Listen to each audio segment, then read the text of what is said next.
Hi ಅಪ್ಪ. ಸಾರಿ, ಈಗ already 2 ದಿನದಿಂದ ಹವ್ಯಕ ಗ್ರೂಪಲ್ಲಿ ಮತ್ತು ಬೇರೆ ಬೇರೆ ಗ್ರೂಪಲ್ಲಿ ನರಹರಿ ದೀಕ್ಷಿತ್ ಸರ್ನ ಬಗ್ಗೆ ಮತ್ತು ಎನ್ನ ಬಗ್ಗೆ ಎಲ್ಲ ಆಡಿಯೋ ಮೆಸೇಜ್ ಮೂಲಕ ನಿಂಗೆ ಕಳಿಸುತ್ತಾ ಇದ್ದಿ.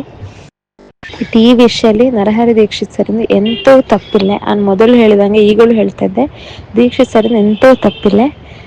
ನಿಂಗೆ ಹೇಳಿದಂಗೆ ಮಾರ್ಚ್ 7ಕ್ಕೆ ದೀಕ್ಷಿತ್ ಸರ್ ಮನೆ ಬಂದಿಚ್ಚಿದ್ದೆವು, ಈ ವಿಷಯ ಬಗ್ಗೆ ಮಾತಾಡಿದೆವು. ಅಂಬಾಗ ನಾನು ಅವರ ಎದುರೇ ಮತ್ತು ನಿಂಗಳೆದುರೇ ಎನಗೆ ಅಭಿ ಇಷ್ಟಾಳಿಯೇ ಹೇಳಿದ್ದದು.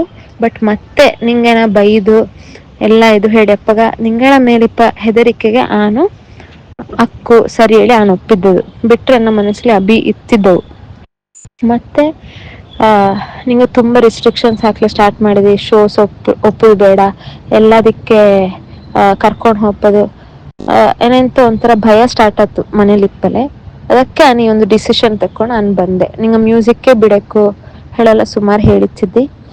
ಅದಕ್ಕೆ ನನಗೆ ಹೆದರಿಕೆ ಆಗಿ ನಾನು ಮನೆ ಬಿಟ್ಟು ಬಂದೆ. ಅದು ಬಿಟ್ಟರೆ ದೀಕ್ಷಿತ್ ಸರ್ ಯಾವುದೇ ಥರದ ಒತ್ತಾಯ ಎಂತ ಮಾಡಿದ್ದ ಇಲ್ಲ. ಆ್ಯಂಡ್ ಮದುವೆಪ್ಪ ದಿನವೂ ಕೂಡ ದೀಕ್ಷಿತ್ ಸರಿಂಗೆ ಗೊತ್ತಿತ್ತಿಲ್ಲ. ಆನು ಫೋನ್ ಮಾಡಿ ಈ ಜಾಗಕ್ಕೆ ಬನ್ನಿ ಹೇಳಿದ್ದಕ್ಕೆ ಅವು ನಾರ್ಮಲ್ ಮೀಟ್ ಅಪ್ಪಂಗೆ ಅವು ಬಂದಿತ್ತಿದ್ದವು. ಮತ್ತೆ ಅಲ್ಲಿ ಮದುವೆ ಇದು ಕಂಡು ಅವರ ಹತ್ರ ರಿಕ್ವೆಸ್ಟ್ ಮಾಡಿ ಉಂಡೆ, ಬೇಡಿ ಉಂಡದಕ್ಕೆ ಅವು ಬಂದು ಎನಗೂ ಅಭಿಸರಿಂಗೂ ಆಶೀರ್ವಾದ ಮಾಡಿದೆವು. ಅದು ಬಿಟ್ಟರೆ ನರಹರಿ ದೀಕ್ಷಿತ್ ಸರಿಂಗೂ ಎಂಗಳ ಮದುವೆಗೂ ಯಾವುದೇ ಥರದ ಸಂಬಂಧ ಇಲ್ಲೇ. ಅವು ಎಂಥವು ತಪ್ಪು ಮಾಡಿದ್ದ ಇಲ್ಲೇ.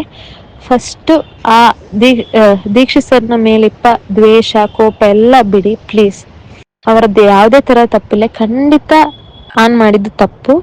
ಅದನ್ನು ಯಾವತ್ತಿದ್ದರೂ ಒಪ್ಪಿ ಹೇಳ್ತಾನು. ನೆಕ್ಸ್ಟ್ ದಿನವೇ ನಾನು ನಿಂಗೆ ಮೆಸೇಜ್ ಕೂಡ ಮಾಡಿದ್ದೆ, ಆನ್ ಮಾಡಿದ ತಪ್ಪು ಹೇಳಿ. ಈಗಲೂ ಕೂಡ ನಿಂಗೆ ಸಾರಿಯೇ ಕೇಳ್ತಪ್ಪದು. ಸಾಧ್ಯವಾದರೆ ಎಂಗಳ ಕ್ಷಮಿಸಿ, ಪ್ಲೀಸ್ ಕ್ಷಮಿಸಿ, ಪ್ಲೀಸ್ ಕ್ಷಮಿಸಿ. ಸಾರಿ.